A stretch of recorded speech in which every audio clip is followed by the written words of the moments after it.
You ever wonder how a brand takes this massive, ambitious idea and somehow crams it all into one single, perfect image?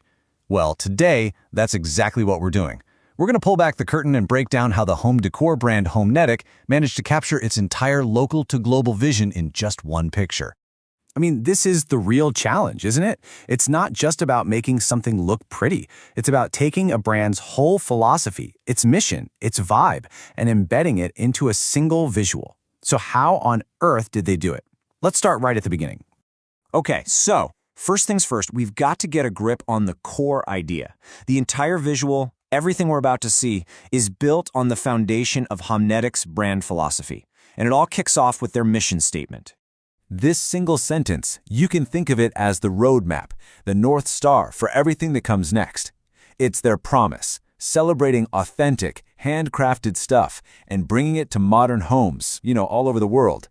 This is the story that the final image absolutely has to tell. So, what does local to global actually mean? The best way to think about it is like a bridge. On one side, you've got this amazing traditional craftsmanship. On the other side, a modern international audience. The brand's entire job is to connect those two things, to preserve all that heritage while totally embracing what's new. And this slide just lays it out so perfectly. It's like the two sides of the same coin, right? On one hand, you have local. We're talking authentic, hand-carved, textured, real heritage.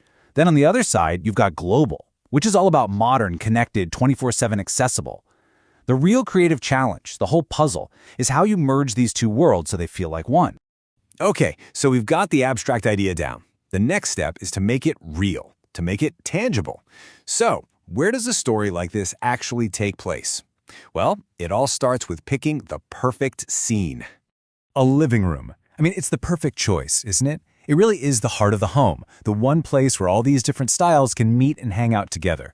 This setting becomes the literal canvas where the brand's local-to-global idea can just come to life.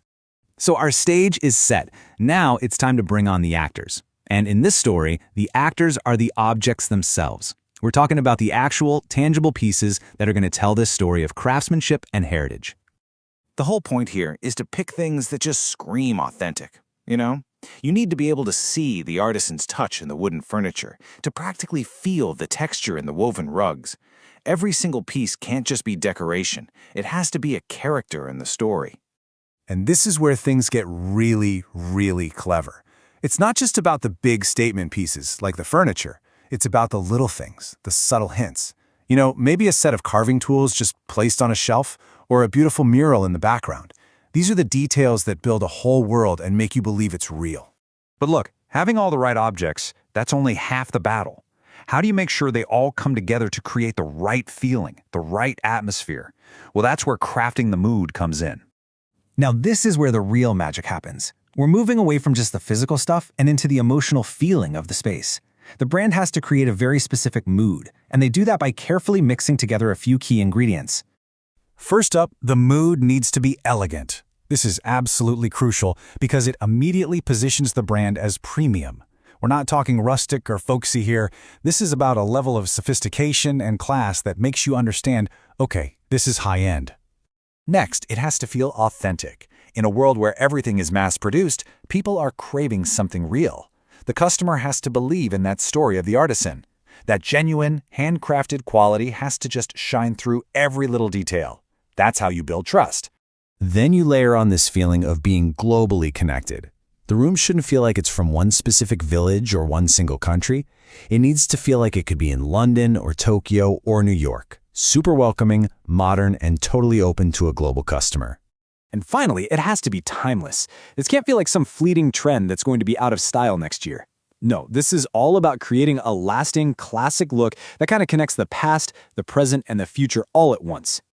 And of course, color is one of the most powerful ways to create a mood. So just look at this palette. You start with beige and ivory for that warm, sophisticated base. Then you bring in walnut brown for that natural, grounded feeling. Terracotta gives you that earthy, handcrafted vibe. And then just a little touch of muted gold for a whisper of luxury. It's not flashy, just elegant. And then, of course, there's the lighting. The strategy here is kind of two-part. You've got this beautiful, soft, natural sunlight pouring in, which feels so authentic and real. But you mix that with this elegant, almost cinematic ambient light, and that combination is what creates that warm, luxurious, premium atmosphere. It makes all the textures pop and just makes you want to step right into the room. Okay, so let's recap. We have the setting, we have the objects, we have the colors, and we have the light. It's time to bring it all together and add that one final, defining piece that just screams local to global. And this is the masterstroke. To make that whole global thing crystal clear, they add a really subtle visual cue in the background, maybe a minimalist world map or some soft glowing lines that suggest connection. It's not in your face at all, but it clearly communicates that international reach. So smart. So let's just run through the whole process again, step by step. Step 1, you set the stage, the contemporary living room. Step 2, you bring in your actors, the authentic artisan-made pieces. Step 3, you weave in those subtle storytelling details. Step 4, you paint the scene with mood using color and light. And for the grand finale, Step 5, you integrate that symbol of global reach. Boom!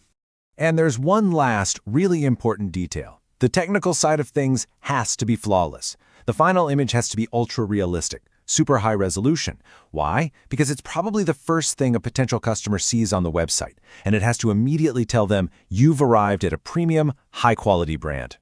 And there you have it. It's just a masterful example of how to tell a story with a single image. It really leaves us with one final thought to chew on. Every object has a story, right? A journey from where it was made to its place in a home. So it kind of makes you think, what story do the objects in your home tell?